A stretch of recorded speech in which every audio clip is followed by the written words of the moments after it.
Hello students, first theorem is to find the equation of the null plane. हमें null plane की equation find out करनी है of a given point, जहाँ पर हमारे पास एक नल पॉइंट गिवन है A B C, refer to any axis O X O Y and O Z. ठीक है, हमें एक पॉइंट गिवन है, उसके कोरस्पॉन्डिंग हमें नल प्लेन की इक्वेशन फाइंड आउट करनी है।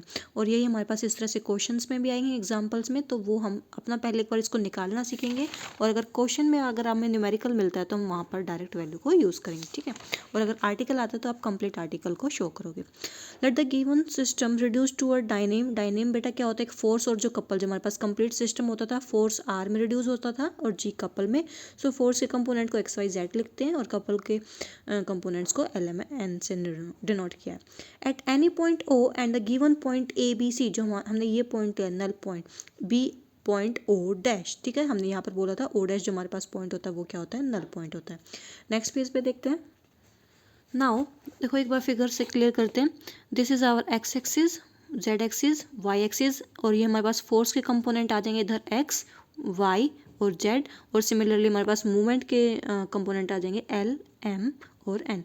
और ये हमारे पास ओ डैश है, ओ डैश में सिमिलरली ऐसी X X X dash Y dash और जेड डैश एक्सिस रहेंगी, और यहाँ पर जो हमारे पास मूवमेंट के कंपोनेंट आएंगे वो एल डैश एम डैश और एन डैश से डिनोट करेंगे, और ये पॉइंट रहेगा ओ डैश मेरे पास ए बी सी। ठीक है, now let the movement of the couple about O dash X dash parallel to the X Y dash and O Z dash parallel to this L dash M dash N dash। ये बताया कि हमारे पास जब इस plane में हम काम करेंगे तो हमारे पास जो मूवमेंट ऑफ कपल मैं लूँगी वो उनको डिनोट करूँगी L डैश से, M dash and N dash से। ठीक है, नाउ हम अपने लास्ट चैप्टर में चैप्टर नंबर 9 में हम ऑलरेडी वैल्यू निकालना सीख चुके हैं, L dash M dash N dash. वहाँ से तुम डायरेक्ट वैल्यूज़ को लर्न करोगे, that is L minus of Y Z minus Z Y. ठीक है, and M minus C X plus of A Z and N minus A Y plus of B X. यहाँ पर देखो x Y Z की जगह हमने general point क्या लिया हुआ ए बी सी से, तो उस पॉइंट को रिप्लेस कर दूंगी मैं y की वैल्यू को b से और z की वैल्यू को c से। ठीक है, नाउ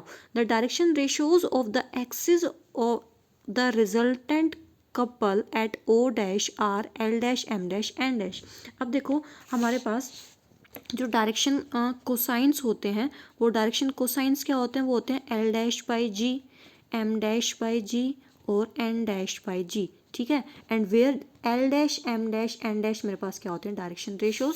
तो वही लिखे इसने, direction ratios of the axis of the resultant couple. देखो जो ये मेरे पास, ये थी मेरे पास रिजल्टेंट कपल, इस डायरेक्शन जो रिजल्टेंट कपल है इसकी अगर मैं डायरेक्शन रेशियोज की बात करती हूँ तो वो मेरे पास है एल डैश एम डैश और एन डैश, और ये उसके क्या है? डायरेक्शन कोसाइंस है। ठीक है, but the null plane is normal to the direction of the resultant couple.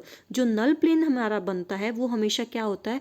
जो रिजल्टेंट कपल होता है उसके परपेंडिकुलर होता है। देखो इधर अगर हम चेक करते हैं तो ये थी मेरे पास डायरेक्शन, जो कपल सिस्टम रिड्यूस हुआ था ये कपल है, और जो नल लाइन थी वो देखो इसके परपेंडिकुलर थी। तो सिमिलरली अगर मैं प्लेन की बात करती हूँ तो जहाँ पर मेरे पास कपल की लाइन होगी और जहाँ पर नल लाइन की डायरेक्शन होगी, तो नल प्लेन हमेशा इसके ऊपर क्या होता है? नॉर्मल होता है, परपेंडिकुलर होता है। तो वही बात बोल रहा है ये, the null plane is always perpendicular to the direction of the resultant couple। ठीक है, तो अगर मेरे पास null plane और resultant couple आपस में perpendicular है, it means that कि direction ratios of the null plane और resultant couple इन दोनों के direction ratios की जो product है वो क्या हो जाएगी? जीरो। ये हमारे पास result होता है कि direction लिख लो अगर आप लिखना चाहते हो। result बनता है मेरे पास कि if two हमारे पास planes, if two planes are perpendicular, तो मेरे पास जो उनके डायरेक्शन रेशियोज होती है उनकी प्रोडक्ट क्या बनती है? ज़ीरो बनती है। ठीक है, सो वही यहाँ पर अप्लाई करेंगे। हमारे पास देखो जो हमारे पास ये थी L dash M dash N dash, ये तो रिजल्टेंट कपल के डायरेक्शन रेशियोज थे। ठीक है, और नल लाइन, जो हमारे पास नल लाइन थी, ये जो नल लाइन थी इसके डायरेक्शन रेशियोज देखो हम कैसे फाइंड आउट करेंगे। इधर देखो, सपोज ये मेरे पास नल प्लेन है, कोई भी नल प्लेन के अंदर मैंने कोई भी एक जनरल पॉइंट लिया एक्स वाई जेड। ठीक है, और ये मेरे पास नल पॉइंट है ए बी सी, तो ये जो मेरे पास डिस्टेंस होगा यहाँ से यहाँ तक वो मेरे पास नल लाइन है। तो नल लाइन इसके अगर मेरे को डायरेक्शन रेशियोज निकालने हैं तो वो मेरे पास क्या बनेंगे? X minus A, Y minus B और जेड माइनस सी। ये मेरे पास डायरेक्शन रेशियोज बन जाएंगे नल लाइन के। ठीक है, नाउ हमें पता है नल लाइन, अब ये देखो ये नल लाइन, ये जो नीचे प्लेन है इसके ऊपर ऐसे परपेंडिकुलर है। ठीक है, तो इस नल लाइन के डायरेक्शन रेशियोज और जो प्लेन के डायरेक्शन रेशियोज हैं, प्लेन के डायरेक्शन रेशियोज मूवमेंट के मूवमेंट वाले के, उसके क्या थे, उसके थे एल डैश, एम डैश और एन डैश।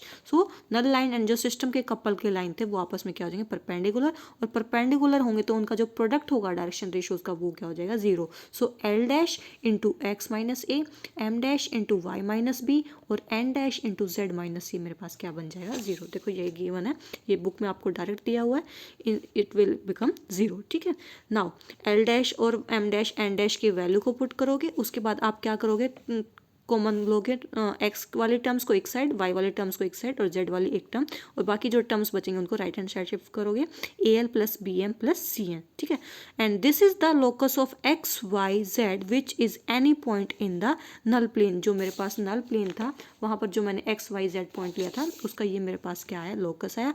एंड जो इक्वेशन नंबर 1 आई है ये मेरे पास क्या होगी, equation of the null plane at point A B C.